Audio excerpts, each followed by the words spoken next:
आप सभी को जय मसीह की। प्रभु बहुत आशीष दे। जैसे कि आप देख रहे हो, प्रार्थना का उत्तर क्यों नहीं मिलता। ये हर एक विश्वासी का कहीं ना कहीं अपनी ज़िंदगी में इस बात को देखा होगा।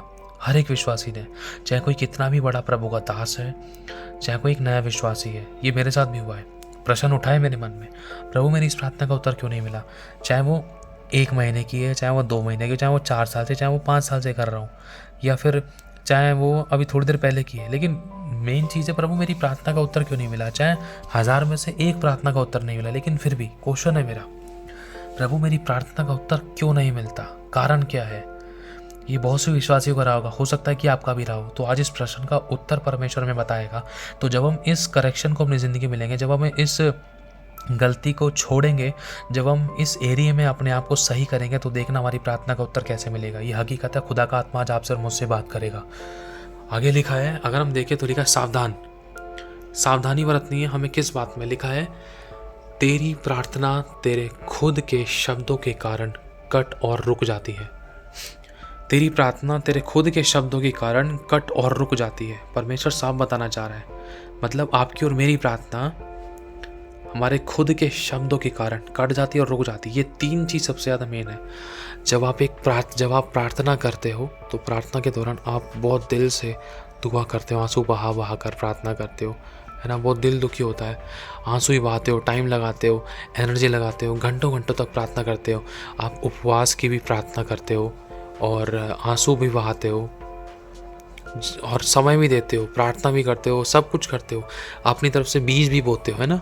आप बीज भी बोते हो, मतलब अपनी तरफ से बेस्ट करने की कोशिश करो। लेकिन जब इन सबों के साथ जब आप प्रार्थना करते हो आहें भर भर कर, तो अब इन सब बातों के साथ जब आप प्रार्थना करते हो, जैसे मान लो आपने प्रार्थना करी है, इतनी पावरफुल प्रार्थना जिसमें आपके आंसू है, दुख है, पीड़ाएं हैं और तरस है, बहुत दबाव है, मतलब सब प्रकार से जब आपने प्रार्थना करी है, तो ये आपकी प्रार्थना आपके खुद के शब्दों के कारण, कौन से शब्द, जिसमें जैसे कौन कौन से शब्द, जैसे वो भी बताया जाएगा, आपको वचन बताया जाएगा कि जब भी आपके कुछ ऐसे शब्द निकलते जिसके कारण आपको घटी का सामना करना पड़ता है, आंसू का, समस्या का, विपत्ति का, परेशानी का, रुकावट का, गड़बड़ी का, या किसी न किसी श्राप का, या किसी न किसी तकलीफ़ों का। क्यों?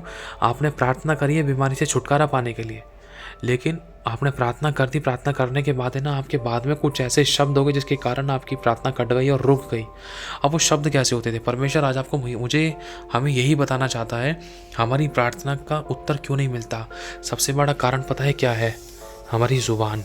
ऐसे अगर हम वचन देखें, हमारा शब्द लिखा है, तेरे मुँह के शब्द कितने हो? थोड़े ही हो। क्योंकि जहाँ बातें ज़्यादा होती है ना, वहाँ पर अपराध ज़्यादा होते हैं, अपराध ज़्यादा होते हैं। सबसे मेन चीज़ ध्यान रखना है, इस पे फोकस करना है। जहाँ बातें ज़्यादा होती हैं, वहाँ पर अपराध ज़्यादा होते हैं। आपकी और मेरी ज़ुबान के शब्द थोड़े ही हों, और हमारी ज़ुबान कई बार तो ऐसे पटर पटर चलती है, जहाँ पर नहीं चलनी चाहिए वहाँ भी ऐसे चलती है, मतलब कैंची के समान। यहीं घर पे बैठे बैठे ये ज़ुबान है ना, कई करोड़ों मीलों दूर, कई हज़ारों हज़ार मीलों दूर दूसरे देश में भी ज़ुबानों के द्वारा आग लगा सकती है। ध्यान रखना, आग लग सकती है। अब इसी ज़ुबान के द्वारा कहा जाता है, यही ज़ुबान है ना, एक मनुष्य को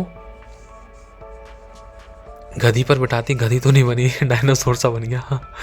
अब यही ज़ुबान है ना, गधी पर बिठाती है, और यही ज़ुबान है ना इंसान की, उसको गद्दी पर बिठाती है, सिंहासन पर बिठाती है। समझ रहे हो? यही ज़ुबान, सिंहासन, शायद समझ में आ गया होगा आपको हल्का हल्का, मतलब एक उदाहरण के तौर पे समझना है मेन चीज़। अब यही ज़ुबान है जो आपकी, ये ज़ुबान है ना, ये आपका मुंह है, ये आपकी ज़ुबान है। अब यही ज़ुबान एक विश्वास है कि उसको गधी पर बिठाती है, गधी है। अब यही ज़ुबान इंसान को गद्दी पर बिठाती है।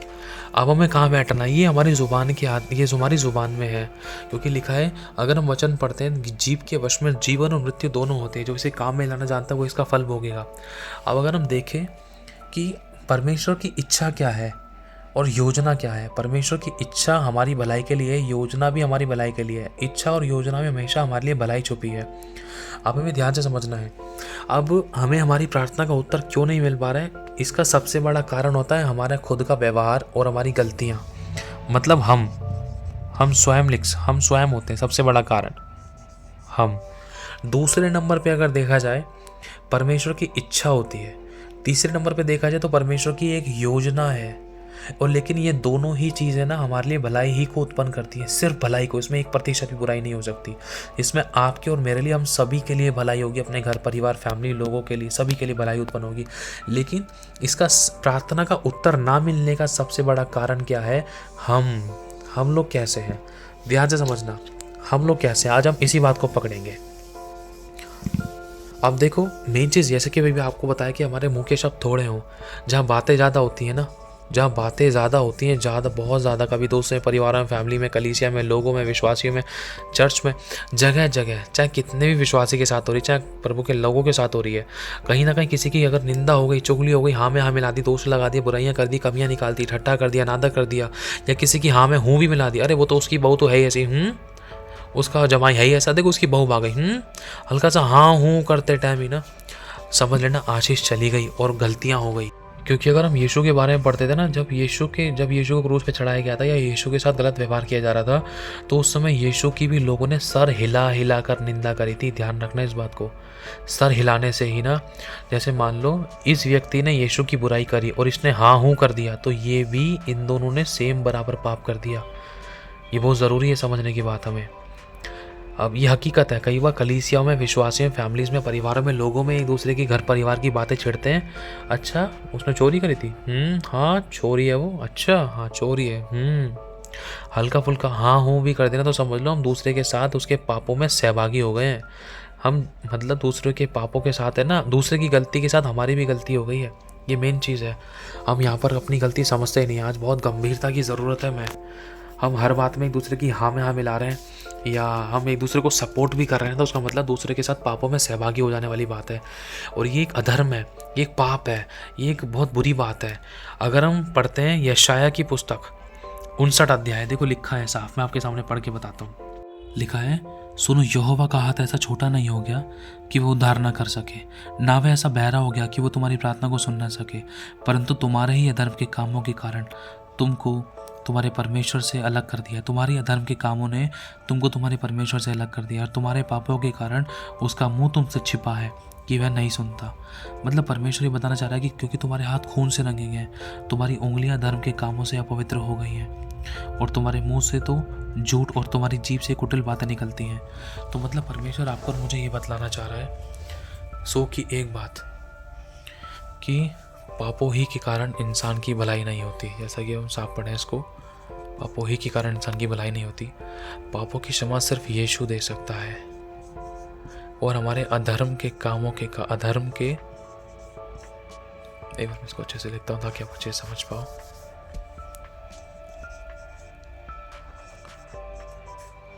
अधर्म के कामों के कारण मैं तेरी प्रार्थना नहीं सुनता, है ना, साफ प्रभु ने बोल दिया है। अधर्म के कामों के कारण और तेरे पापों ही के कारण मैंने तुझसे अपना मुंह छिपा रखा है। परमेश्वर ने अपना मुंह छिपा रखा है हमसे। कारण क्या है? क्योंकि हमारे हाथ खून से रंगे हैं, खून। प्रभु के वचन में लिखा, यदि तू अपने भाई से प्रेम ना करे तो तू हत्यारा है।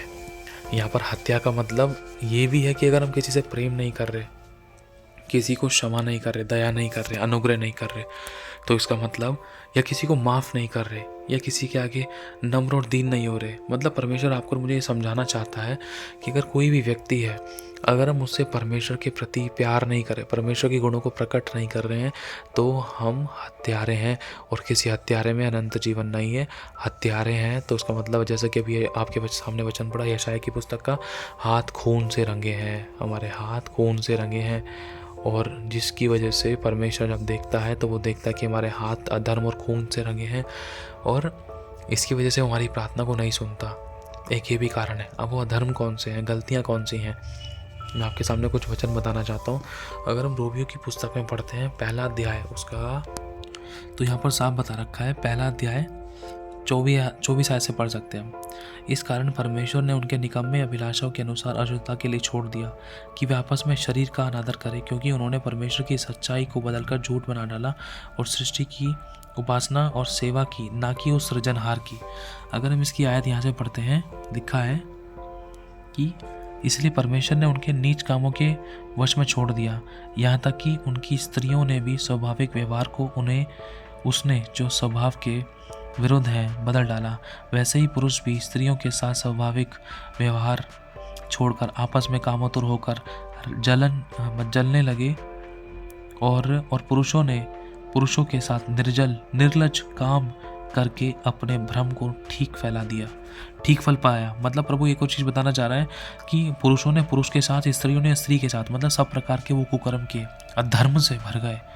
जब उन्होंने परमेश्वर को पहचानना ना चाहा, मतलब जब उन्होंने बदलना नहीं चाहा, पश्चाताप नहीं रखना चाहा और बदलना नहीं चाहा, इच्छा नहीं रखना चाहिए उन्होंने कि हम बदल पाएँ या हम बदलें या कोई हमें क्षमा करे या फिर हम अच्छा जीवन जिए या मैं जीना चाहता हूँ, मैं बदलना चाहता हूँ, मैं पवित्र जीवन जीना चाहता हूँ, अगर ऐसी किसी ने इच्छा नहीं रखी ना, तो लिखा है परमेश्वर ने भी उन्हें उनके निकम्मे मन पर छोड़ दिया ताकि वे अनुचित काम करें। इसलिए वे सब प्रकार के अधर्म और दुष्टता और लोभ और बैरभाव से भर गए, लिखा है, और हत्या और झगड़े और छल और ईर्ष्या से भरपूर हो गए, चुगलखोर हो गए, बदनाम करने वाले, परमेश्वर से घृणा करने वाले, दूसरों का अनादर करने वाले, अभिमानी, डींगमार, बुरी बुरी बातों के बनाने वाले, माता पिता की आज्ञा ना मानने वाले, निर्बुद्धि, विश्वासघाती, मयारहित और निर्दय हो गए।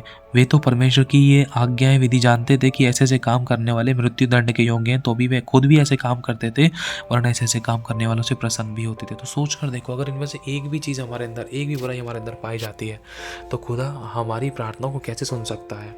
ये बहुत ज़रूरी है, इंपॉर्टेंट चीज़ है। अगर हम पढ़ते हैं तीमुथियुस की पुस्तक, देखो मैं आपके सामने तीमुथियुस की पुस्तक निकालता हूँ। तो तीमुथियुस की पुस्तक में अगर हम पढ़ते तो लिखा है अंतिम दिनों के अधर्म। ये अंतिम दिनों के अधर्म है। अंतिम दिन मतलब जो ये सोच समय चल रहा है, इन्हीं दिनों के अधर्म। पर यह स्मरण रख कि अंतिम दिनों में कठिन समय आएंगे, क्योंकि मनुष्य स्वार्थी, लोभी, ढींगमार, अभिमानी, निंदक, माता पिता की आज्ञा को टालने वाले, कृतघ्न, अपवित्र, दयारहित, क्षमारहित, दोष लगाने वाले, असंयमी, कठोर, भले के बैरी, विश्वासघाती, ढीठ, घमंडी और परमेश्वर के नहीं वरन सुख विलास ही के चाहने वाले होंगे। वे भक्ति का भेष तो धरेंगे, परंतु परमेश्वर की शक्ति को न मानेंगे। भक्ति का भेष धरने का मतलब क्या है? होंगे तो विश्वासी, कलीसिया के सेवक, प्रभु पर विश्वास करने वाले, चर्च जाने वाले, प्रार्थना करने वाले, संगति करने वाले, चाहे वो छोटा विश्वासी है, चाहे पुराना विश्वासी, चाहे कोई प्रभु का सेवक है। लेकिन भक्ति का भेष तो धरेंगे, परंतु परमेश्वर की शक्ति को न मानेंगे। परमेश्वर की नहीं वरन अपनी अभिलाषाओं पर भरोसा, अपनी इच्छा के अनुसार चलना, परमेश्वर की आज्ञाओं को, उसकी विधियों को तोड़ देना और परमेश्वर की आज्ञा कभी उसके अधीन ना होना। अगर हम देखें कि ऐसा उदाहरण जो हमारे पास है, एसाव के बारे में पढ़ सकते हैं। एसाव ने अभिलाषा की थी और उसने अपना पहलौठे होने का पद खो दिया था। अगर हम पढ़ते हैं शिमशोन के बारे में, तो शिमशोन से भी इसमें ऐसे बहुत सी गलतियाँ हुई थी अगर हम उसके जीवन को देखें। क्योंकि अगर लिखा है स्वार्थी, शिमशोन स्वार्थी हो गया था, परमेश्वर की आज्ञाओं के प्रति वो स्वार्थी हो गया था, वो परमेश्वर की आज्ञा को पालन नहीं कर पाया था, लोभी हो गया था, स्वार्थी और लोभी हो गया था। वो अपनी इच्छा को कहीं ना कहीं वो व्यभिचार में फंस गया और वो अपनी इच्छा के प्रति बहुत ज़्यादा वो होने लगा था और वो परमेश्वर की आज्ञाओं, उसकी विधियों, उसकी चेतावनियों के प्रति वो इतना गंभीर नहीं रहा। वो अभिलाषा व्यभिचार का इतना लोभी हो गया। और आगे देखिए, माता पिता की आज्ञा का टालने वाले, उसने परमेश्वर की आज्ञा का पालन नहीं किया, उससे वो आज्ञा टूट गई और वो अपवित्र हो गया। उसने, परमेश्वर ने कहा था कि तुझे पवित्र रहना है और बहुत सी चेतावनियाँ उसके विषय में थी, लेकिन वो पवित्र नहीं रहा और उसने अपने आप को अपवित्र कर लिया। उसको पता था कि वो जानता था कि परमेश्वर ने मुझे नाज़ीर किया है, मुझे ये सब काम नहीं करना है, व्यभिचार नहीं करना है, ना ही मदिरा छूनी है, वरन और भी बहुत सी चीज़ें। दया रहित, क्षमा रहित, वो पश्चातापी हृदय नहीं था उसका। और आगे देखिए, असंयमी, वो शरीर पर नियंत्रण नहीं कर सका और दलीला के प्यार में इतना वो हो गया था कि उसको दलीला के अलावा कोई और नज़र नहीं आता था, समझ लो। कठोर हो गया था परमेश्वर की आज्ञा के प्रति, भले का बैरी, परमेश्वर की जो आज्ञा है उन आज्ञाओं का बैरी हो गया था वो। परमेश्वर ने कहा था कि ये काम मत करना, लेकिन वो फिर भी वो ऐसे ही काम करने में वो इतना कठोर हो गया था उन अपनी अभिलाषा को पूरा करने में कि वो परमेश्वर की आज्ञाएं जो भली है उनका बैर करने लगा। विश्वासघाती हो गया परमेश्वर की प्रतिज्ञा के प्रति, वो ढीठ हो गया था अपनी अभिलाषाओं के अंदर और परमेश्वर की नहीं वरन सुख विलास ही का चाहने वाला हो गया था।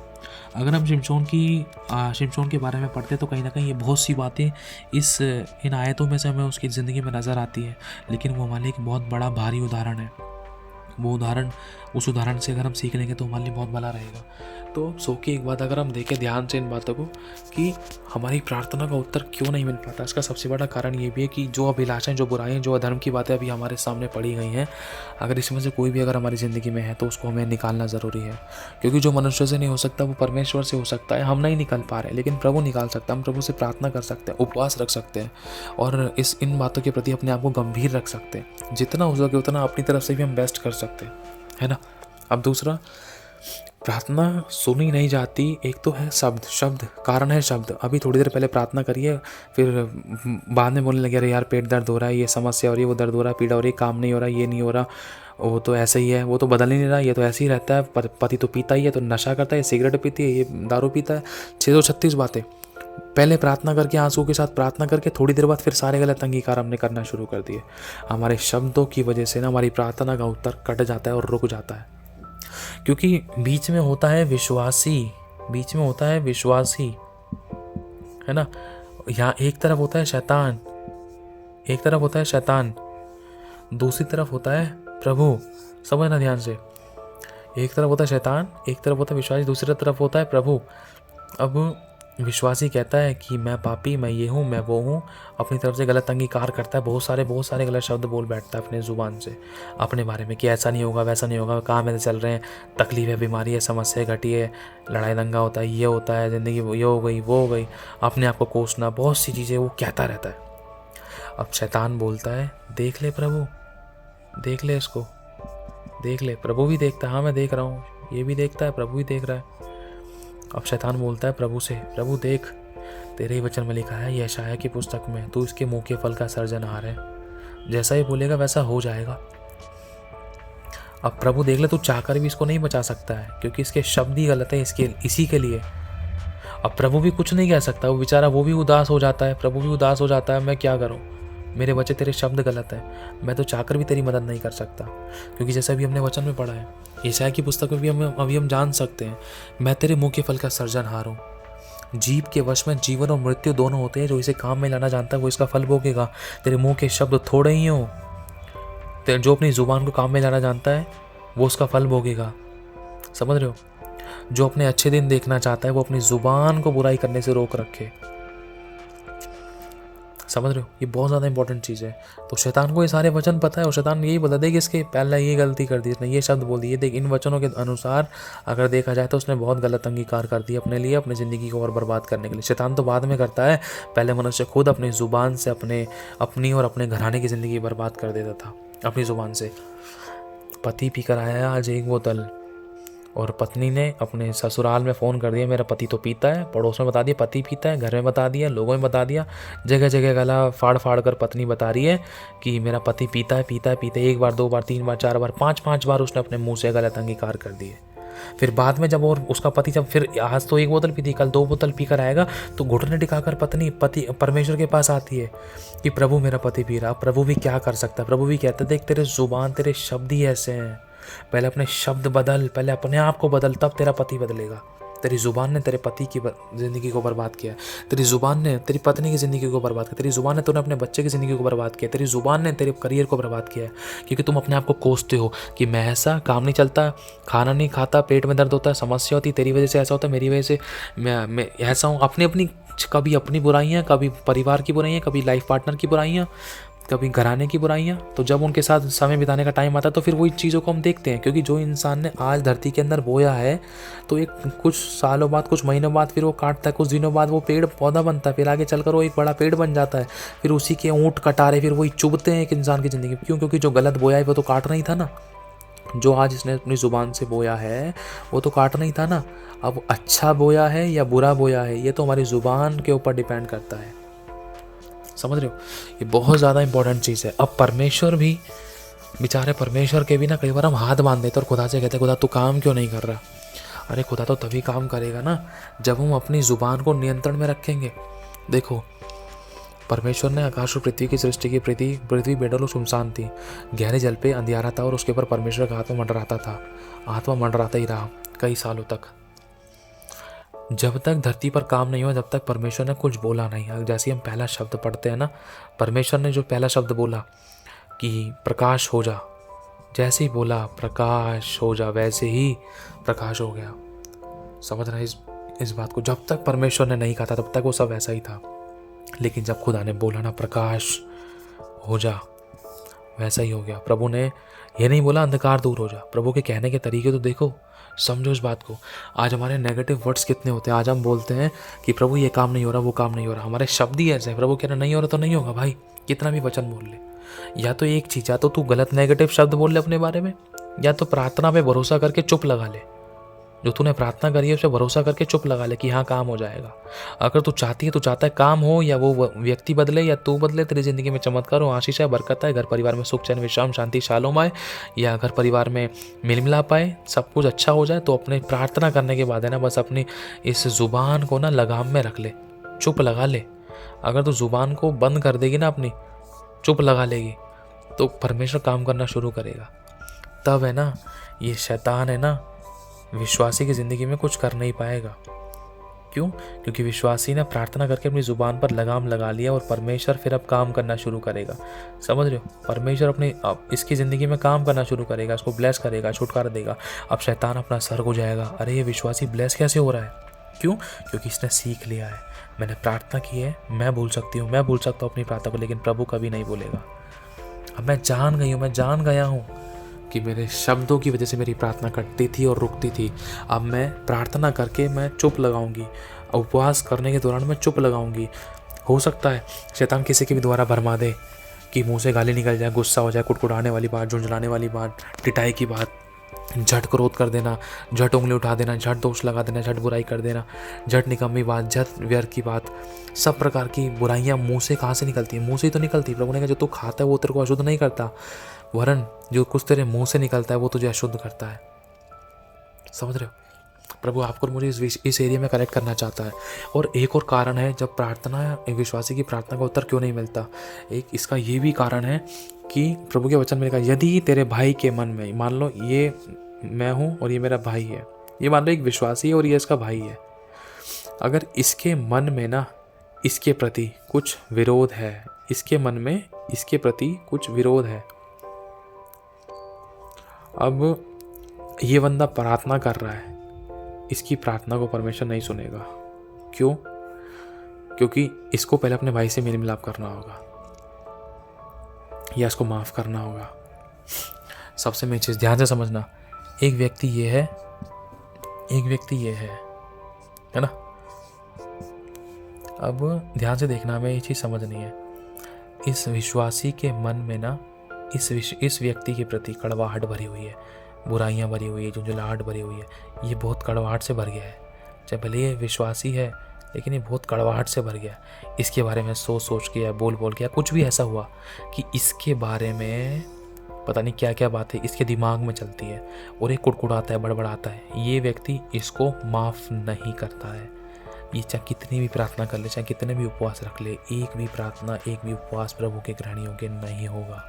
क्योंकि ये वचन बताता है, जा पहले अपने भाई से मेल मिलाप कर ले, मेल मिलाप कर ले। क्रूस दिख रहा है? क्रूस, जा पहले अपने भाई से मेल मिलाप कर ले, फिर आकर तू अपनी भेंट चढ़ाना, तब मैं तेरी भेंट को स्वीकार करूँगा।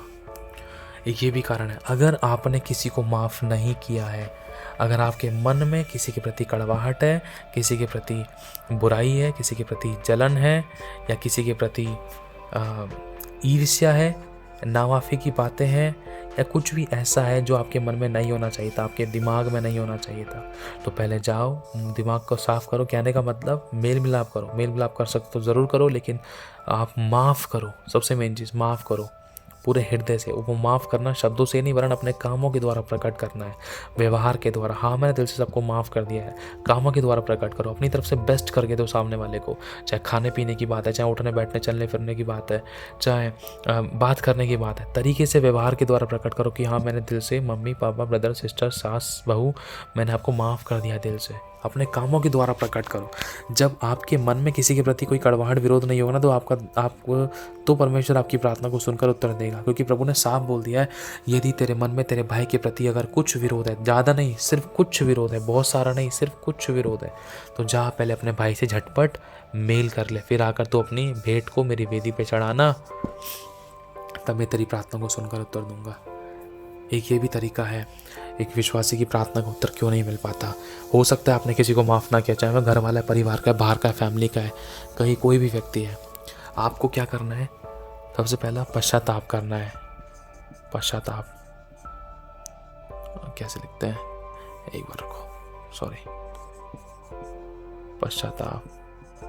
पश्चाताप करना है पहला। दूसरे नंबर पे क्या करना है, तुरंत माफ़ करना है, चाहे कोई भी व्यक्ति है। अगर आप सामने सामने माफ़ कर सकते तो अच्छी बात है। चाहे सामने वाला आपको पलटकर, आपने सामने वाले को माफ़ कर दिया लेकिन सामने वाले ने आपको माफ़ नहीं करा, कोई बात नहीं, आपने अपने हिस्से का काम कर दिया ना, बस आप खुदा की दृष्टि में पवित्र हो गए और आपकी प्रार्थना का उत्तर आना शुरू हो गया स्वर्ग से। चाहे सामने वाले व्यक्ति ने आपको माफ़ नहीं करा है, लेकिन एक टाइम आएगा, ये हैरान होगा, इसके मन को परमेश्वर बदलेगा, वो प्रभु का काम है। आपको अपने हिस्से का काम करके बस आगे बढ़ना है। हालेलुया। सबसे पहला काम है पश्चाताप करना, अपने पापों के विषय में तौबा करना। प्रभु मेरे जिस भी पाप के कारण, क्योंकि मैंने एक गवाही सुनी थी, गवाही पढ़ी थी मैंने, प्रभु की एक दास है ना, एक बीमार इंसान के लिए प्रार्थना कर रहे थे। वो बीमार इंसान वो बेड पर था, बहुत ज़्यादा बीमार था। प्रभु के दास घुटनों के बल आकर बैठकर प्रार्थना कर रहे थे, हाथों को उठाकर, और रो रो के दुआ कर रहे थे। यहाँ पर बहुत सारे लोग थे और घर में थे, पता नहीं कहाँ की बात है शायद। तो उन्होंने जब आहें भर भर कर खुदा से दुआ करी, इन्होंने आत्मा में फील किया, 1 से सवा घंटे तक इन्होंने प्रार्थना करी और ये व्यक्ति मरने पर था, आखिरी सांस थी इसकी। सब ने हाथ खड़े कर दिए, सब लोग परेशान थे, समस्या में थे कि ये व्यक्ति चंगा हो गया, नहीं होगा, नहीं हो सकता, क्योंकि डॉक्टर ने भी समझ लो हाथ खड़े कर, बिल्कुल लास्ट स्टेज थी। और खुदा के दास ने आहें भर कर प्रार्थना करी। और लेकिन हुआ क्या, अगर हम ध्यान से समझे इस बात को, परमेश्वर की सामर्थ 5 बार, लगभग 5 बार स्वर्ग से उतरी, लेकिन वो व्यक्ति चंगा नहीं हुआ, सामर्थ वापस चली गई। जब प्रभु के दास ने पूछा, प्रभु ऐसा क्यों हुआ, ये व्यक्ति चंगा क्यों नहीं हो रहा, प्रभु की आत्मा ने इनको मन में डाली बात, शायद मन में डाली, पता नहीं कि मन में ये वाली बात प्रकट करी कि इन्होंने ये शब्द बोला, प्रभु यदि यहाँ पर किसी के पाप की वजह से ये व्यक्ति चंगा नहीं हो पा रहा है तो उन सभी के पाप क्षमा कर दे। जैसी क्षमा मांगी, तुरंत परमेश्वर की सामर्थ्य ने इसको छुआ और ये चंगा हो गया और थोड़ी देर में उठकर बैठा, इसको जीवन दिया परमेश्वर ने और इसको छुटकारा मिला। ये हकीकत गवाही है। बहुत बार जैसे हम पुराने नियम में पढ़ते हैं, अकान एक के पाप की वजह से ना पूरी मंडली में श्राप आया था, समस्या, परेशानी, विपत्ति आई थी। समझना इस बात को, सिर्फ एक व्यक्ति के पाप की वजह से।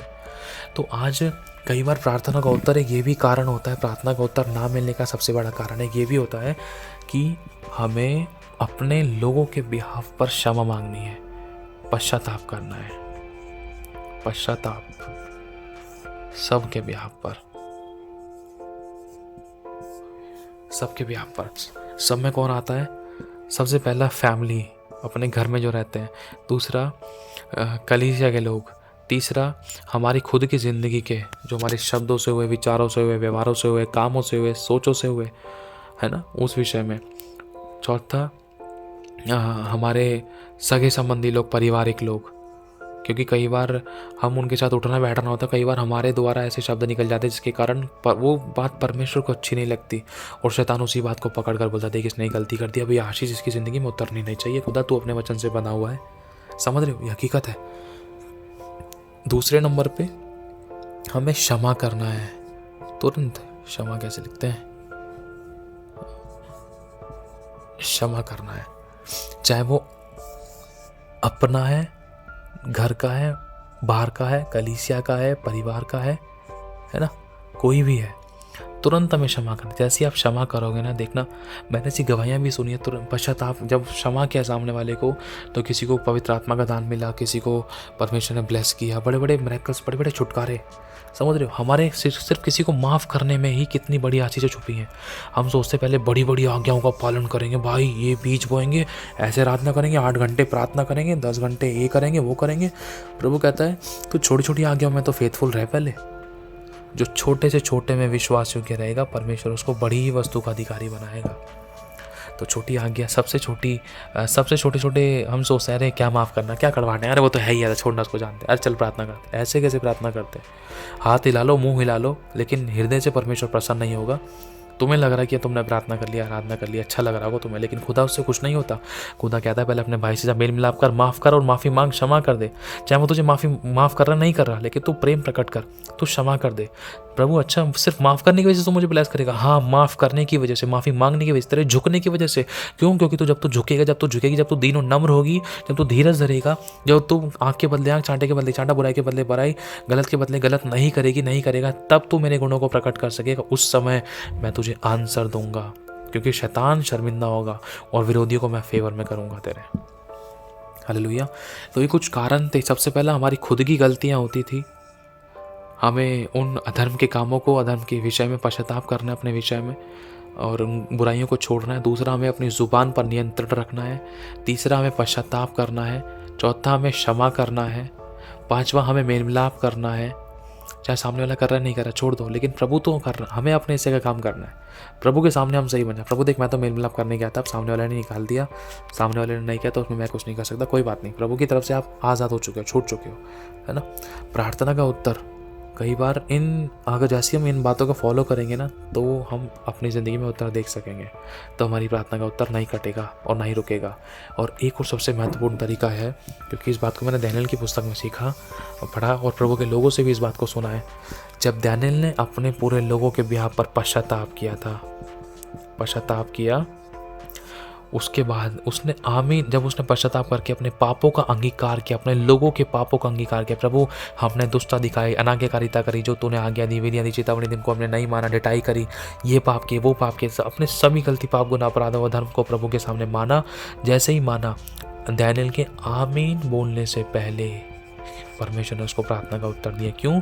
क्योंकि जैसे ही दानियेल ने पश्चाताप करना शुरू किया, इतने में स्वर्ग में घटना शुरू हो गई। परमेश्वर के स्वर्गदूत शैतान के दूत से लड़े, और शैतान ने जो प्रार्थना का उत्तर रोक रखा था, परमेश्वर के स्वर्गदूत उस प्रार्थना के उत्तर को लेकर आए।